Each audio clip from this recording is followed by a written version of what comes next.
Hello दोस्तों, नमस्ते। स्वागत है आपका एक नई वीडियो में जिसमें हम बात करेंगे about those processes that bring about changes. Change in a substance can be brought about by the following processes: mixing it with other substances, applying force and heating. यानी कि किसी भी सब्सटेंस में चेंज इन प्रोसेसेस के through लाया जा सकता है, उसको दूसरे सब्सटेंसेस के साथ मिक्स करके, उस पे फोर्स अप्लाई करके या उसे हीट करके। अब आइए हम इन सभी प्रोसेसेस को एक एक करके समझते हैं। Mixing two substances together.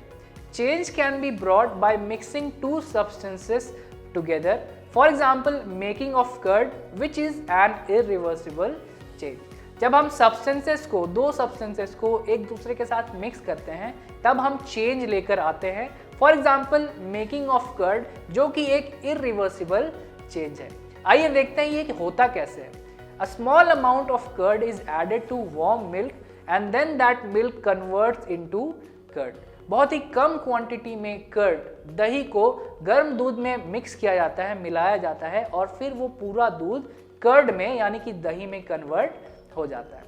इसका एक और एग्जाम्पल होगा, अगर हम वाटर में वाटर सोल्यूबल सब्सटेंस को मिक्स करके सॉल्यूशन बनाएं तो वहां पर भी हम चेंज ला रहे हैं। वाटर सोल्यूबल का मतलब है ऐसा सब्सटेंस जो वाटर में यानी कि पानी में घुल जाता है। और इसके बाद है changes by applying force. Changes in shape and size में occur when we apply force on an object. For example, rolling a dough ball to make roti, stretching an elastic band and preparing metal sheets by hammering metals। यहाँ पर ये बोला जा रहा है कि जब हम किसी ऑब्जेक्ट पे फोर्स डालते हैं, फोर्स अप्लाई करते हैं, तो उस ऑब्जेक्ट के शेप और साइज में हमें चेंज देखने को मिल सकता है। फॉर एग्जाम्पल, जब हम गूंथे हुए आटे के बॉल को रोल करते हैं, या जब हम इलास्टिक बैंड को स्ट्रेच करते हैं, या फिर जब मेटल को हैमर करके उसे बीट करके उसके थिन शीट्स बनाए जाते हैं। और अब हम बात करेंगे चेंजेस बाय हीटिंग के बारे में। When an object is heated many changes में अकर। यानी कि जब किसी ऑब्जेक्ट को हीट किया जाता है तो बहुत सारे चेंजेस हो सकते हैं।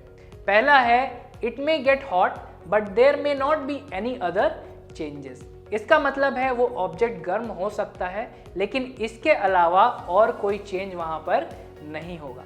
फॉर एग्जाम्पल, रोटी बनाने के लिए जब तवे को फ्लेम पे चढ़ाया जाता है तब तवा वहां पर सिर्फ गर्म होता है और उसमें और कोई दूसरा चेंज देखने को नहीं मिलता। दूसरा चेंज है expand in size. For example, metals expand in size on heating too long. यानी कि जब मेटल्स को बहुत ज़्यादा देर तक हीट किया जाता है तो मेटल्स एक्सपैंड करते हैं साइज में, उनका साइज इंक्रीज होता है। थर्ड चेंज है begin to burn. For example, burning of incense sticks. यानी कि कोई ऑब्जेक्ट जलना भी शुरू हो सकता है जब उसे हीट किया जाए, जैसे कि अगरबत्तियाँ। इसके बाद है change in state of matter. For example, water evaporates on heating. यहाँ पर यह बोला गया है कि कुछ केसेस में किसी ऑब्जेक्ट को अगर हम हीट प्रोवाइड करते हैं या उसे हीट करते हैं तो वहाँ पर हमें change in state of matter भी देखने को मिल सकता है। जैसे कि वाटर के केस में होता है, जब हम वाटर को हीट करते हैं तो वो इवेपोरेट हो जाता है, यानी कि वो अपने लिक्विड स्टेट से गैसियस स्टेट में कन्वर्ट हो जाता है। और अब हम बात करेंगे उन डिफरेंट वेज के बारे में, डिफरेंट तरीकों के बारे में जिनसे चेंजेस होते हैं by heating or cooling. There are many major ways by which changes can occur by heating or cooling a substance. यानी कि ऐसे बहुत सारे तरीके हैं जिनमें किसी सब्सटेंस के हीटिंग या कूलिंग से हमें चेंजेस देखने को मिल सकते हैं। And they are boiling, condensation, freezing and melting. और अब हम इन सभी को एक एक करके डिस्कस करेंगे। सबसे पहले चलिए बात करते हैं बॉइलिंग के बारे में।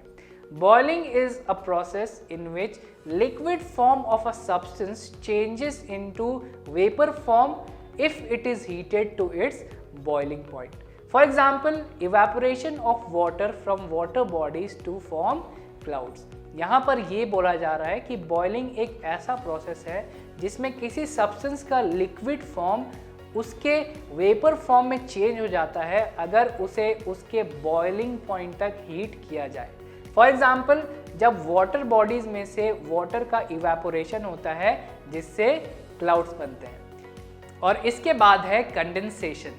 It is the process of change of vapour form of a substance into liquid on cooling, यानी कि ये वो प्रोसेस है जिसमें किसी सब्सटेंस का वेपर फॉर्म ठंडा होने पर लिक्विड में चेंज हो जाता है।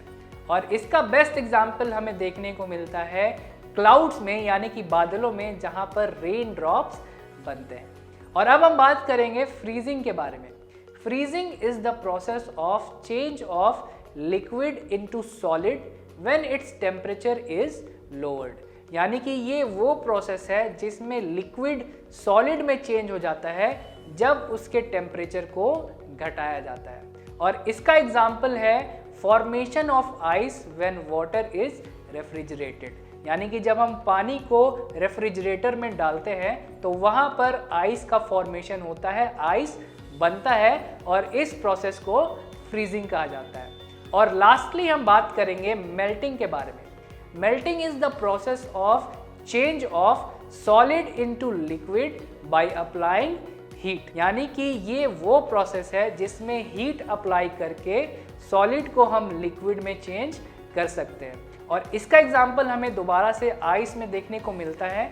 जब हम आइस को रेफ्रिजरेटर में से निकाल करके रूम टेम्परेचर पर रख देते हैं तो ये मेल्ट करना शुरू हो जाता है, ये पिघलना शुरू हो जाता है, और इस प्रोसेस को ही मेल्टिंग कहा जाता है। तो आज के वीडियो में इतना ही। मिलते हैं एक नए वीडियो में एक नए इंटरेस्टिंग टॉपिक के साथ। वीडियो में बने रहने के लिए थैंक यू सो मच।